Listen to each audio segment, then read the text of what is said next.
Thou hast talked so much that the play is already here, Blossom.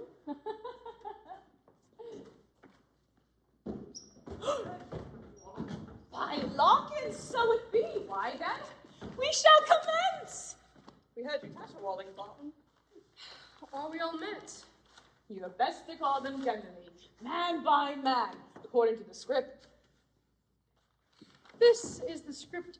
This is the scroll of every man's name thought fit through all of Athens to play in our interlude before the Duke's wedding day at night. First, good Peter Quince, say what the play treats on, then read the names of the actors, and so grow to a point.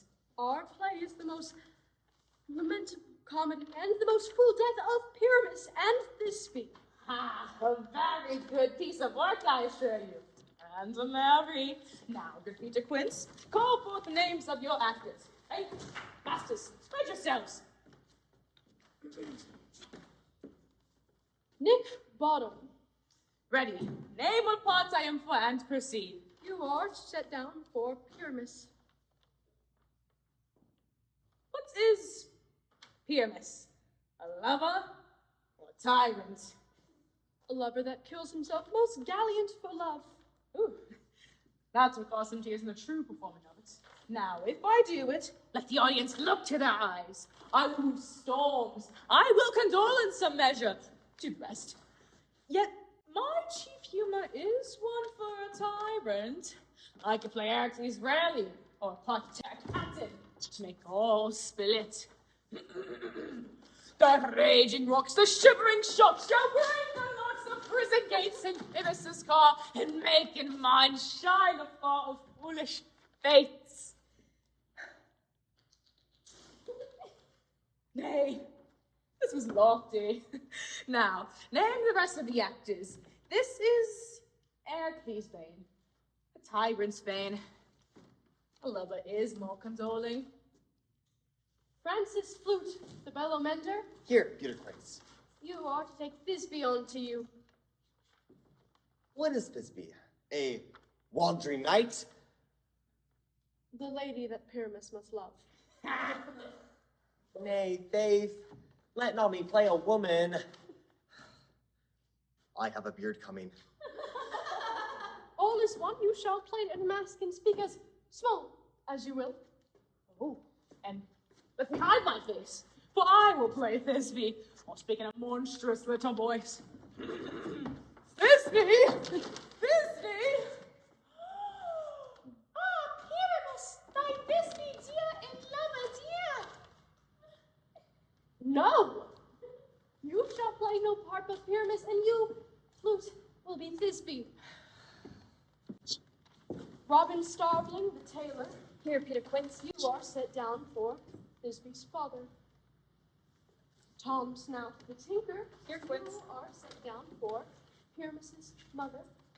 I will be Pyramus's father, and Snug the joiner, you, the lion's part. And I hope we have a play well fitted. Have you the lion's part written? Pray you could be give it to me, for I'm slow of study. You shall learn it extempore, for it is nothing but glory.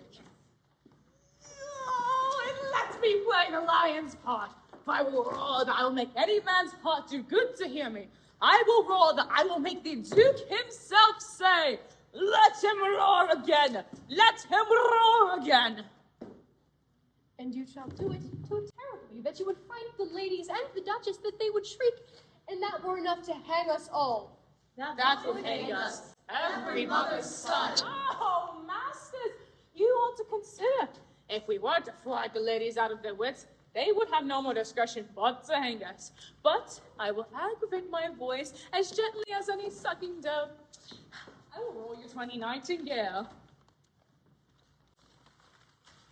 No, you shall play no part but Pyramus, for Pyramus is a sweet-faced man, a proper man that you would see in any summer's day, the most gentlemanly-like man, therefore you must needs play Pyramus.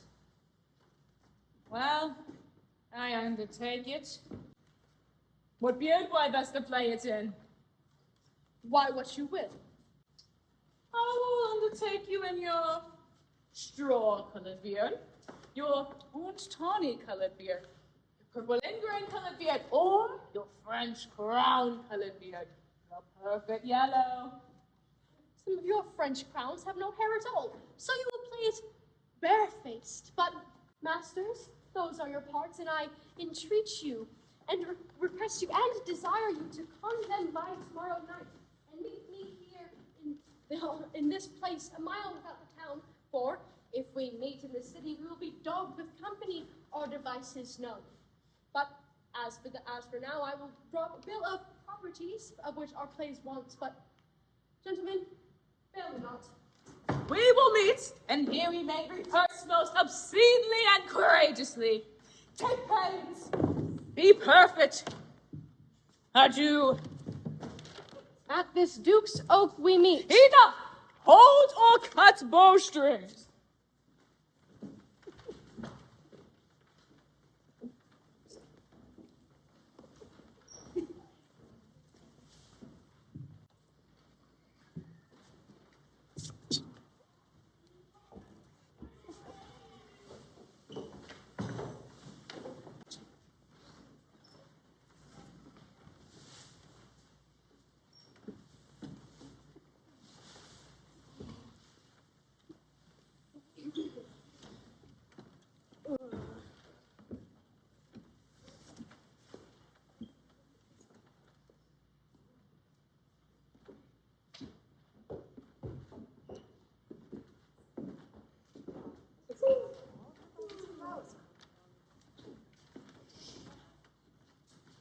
There's something rather strange about this place.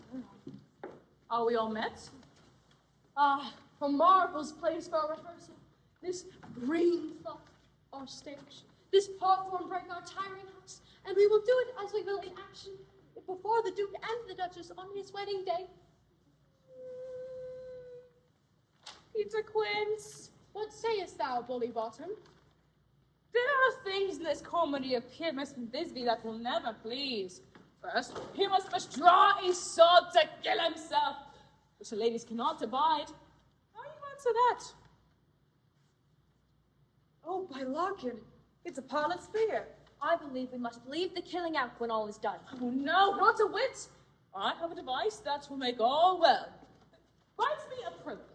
And the prologue seems to say that we shall do no harm with our swords, and that Pyramus is not killed indeed.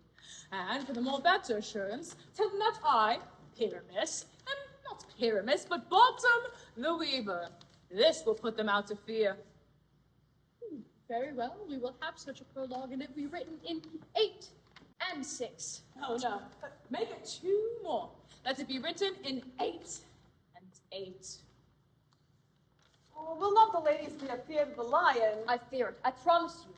Masters, you ought to consider with yourselves to bring in, oh, shield us, a lion among the ladies is a most dreadful thing, for there is not a more pitiful wildfowl than your lion living, and we ought to look to it. Then another prologue should be written. Nay, you must name his name, and half his face when she's seen through the lion's neck, and he himself shall speak, saying thus, or to the same effect, ladies, or fair ladies, I would wish you, or I would request you, or I would entreat you not to fear, not to worry my life with yours. If you think I come hither as a lion to take pity of my life, nay, I am no such thing. I am a man as other men are. And then plainly you must name his name and tell them that he is Snug the Joiner. Very well, but, gentlemen, there are 2 hard things. One is bringing moonshine into the chamber, for Pyramus and Thisbe do meet by moonshine. Or doth the moon shine the night we play our play? Remember. A calendar. A calendar! Look in the almanac. Find out moonshine. Find out moonshine. It doth shine that night. Why then, may you leave a casement of the great chamber window where we play open, and there the moon shall shine in at the casement. I, or a man would have to come in with a bush of thorns and a lantern and say that he is to present or disfigure the person of Moonshine. But, masters, there is another hard thing. We need to bring a wall into the great chamber, for Pyramus and Thisbe, says the story, speak through a chink in a wall. You can never bring in a wall. What say you, Bottom? Oh, well, some man or other must present wall. And he must have some loam, or some plaster, or some earth cast about him to signify wall. Oh, or he must hold his fingers out like thus, and through that granny shall Pyramus and Thisbe whisper, oh. If that's the case, then all is well. So, gentlemen, find a seat and rehearse your parts. Pyramus, you start. Once you have finished your speech, we will enter into a break, and so every man according to his cue. What hempen homespungs have we swaggering here? So near the cradle of the fairy queen? What? A play it's on? I'll be an auditor. An act or two, perhaps. Here, I see cause. Pyramus, speak. Thisbe, stand forth.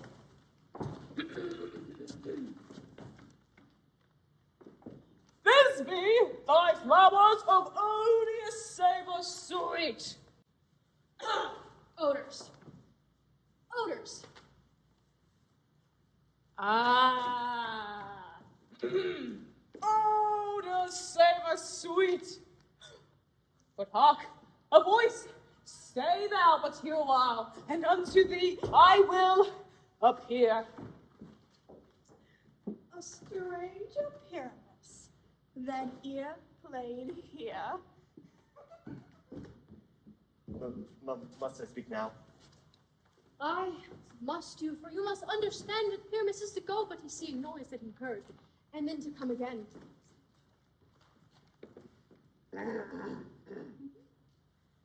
Most radiant Pyramus, most lily white of hue, of color like the red rose on triumphant briar, most frisky juvenile, and eke, most lovely Jew, as truest horse that yet would never tire.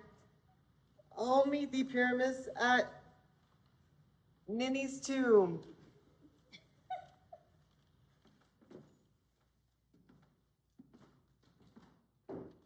It's Ninus, two men. Why must you speak that? You must not speak that yet. That you answer to Pyramus. Why must you speak all your lines at once, cues and all? Pyramus, your cue has passed. It is never tire. Oh. As truest horse that I would never tire.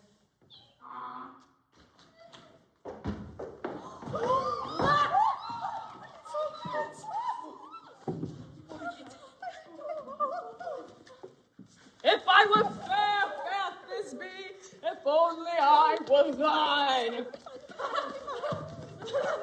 Oh, monstrous! Oh, strange! Masters, we are haunted. Pray, masters, fly, masters!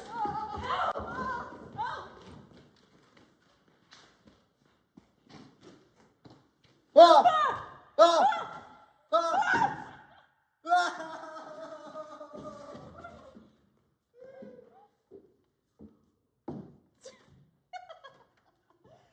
I'll follow you. I'll lead you about around. Through bog, through bush, through brick, through briar. Sometime a horse I'll be. Sometime a hound, a hog, a headless bear. Sometime a fire. And neigh and fuck and grunt and roar and burn. Like horse, hound, hog, bear, fire.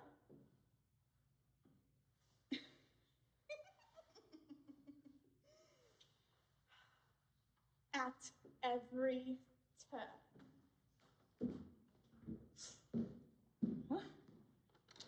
Why did they run away? It's unneighbourly of them to make me afeard. Oh, Snout! Oh, Bottom! Go, Snout, go. Thou art changed. What do I see on thee? What do you see? You see an aspect of your own, do you?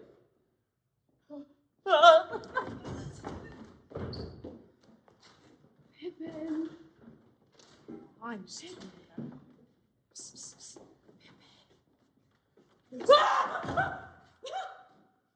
Bless thee, Bottom. Bless thee.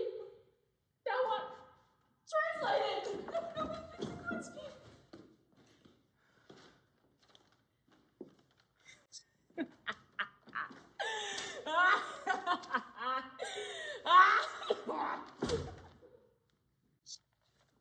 I see their knavery. This is to make a fear out of me, to make an ass out of me if they could. But I will not stir from this place, do what they can. Nay, I will walk up and down from here, and I shall sing, so that they shall hear I am not afraid. The owls are cocks so black of hue with orange tawny bill. What rustle with his notes so true? What rang with little quill? What angel wakes me from my flowery bed? The finch, the sparrow, and the lark, the plain song cuckoo gray, whose note full many a man doth marks and dares not answer nay. For indeed, who would say his wit so foolish to a bird? Who would give a bird the lie, though he cry cuckoo never so? I pray thee, gentle mortal, sing again. Oh! Mine eyes are enthralled to thy shape, as mine ears enamored to thy note. And on first view to say, to swear, I love thee. Oh! Methinks, mistress, you should have very little reason for that. And yet, to say the least, reason and love keep very little company together nowadays. The more the pity that some honest neighbors will not make them friends. Thou art as wise as thou art beautiful. Oh, not so neither. But if I had wit enough to get out of this wood, I would have enough to serve mine own turn. Out of this woods do not desire go. Thou wilt remain here, whether thou wilt or no. I'm a spirit of no common fate. The spring still doth tend upon my fate. And I do love thee, therefore go with me. And I'll give thee fairies to attend thee, and they shall fetch thee jewels from the deep, and sing while on crest flowers thou dost sleep. And I'll purge thy mortal grossness, and thou shalt, like an airy spirit, go. Peas blossom, cobweb, oats, and mustard seed. Ready? And I. And I. And I! Where shall we go? Be kind and courteous to this gentleman. Hop in his walks, gambol in his eyes. Feed him with apricots and dewberries, with purple grapes, green figs, and mulberries. The honeybags steal from the honeybees. The night takers crop their waxen fuzz to glow fiery glowworms' eyes. To have my lover, to sleep and to arise, and pluck the wings from painted butterflies, the fan of moonbeams from his sleeping eyes. Nod to him, else, nod to him, and do him courtesies.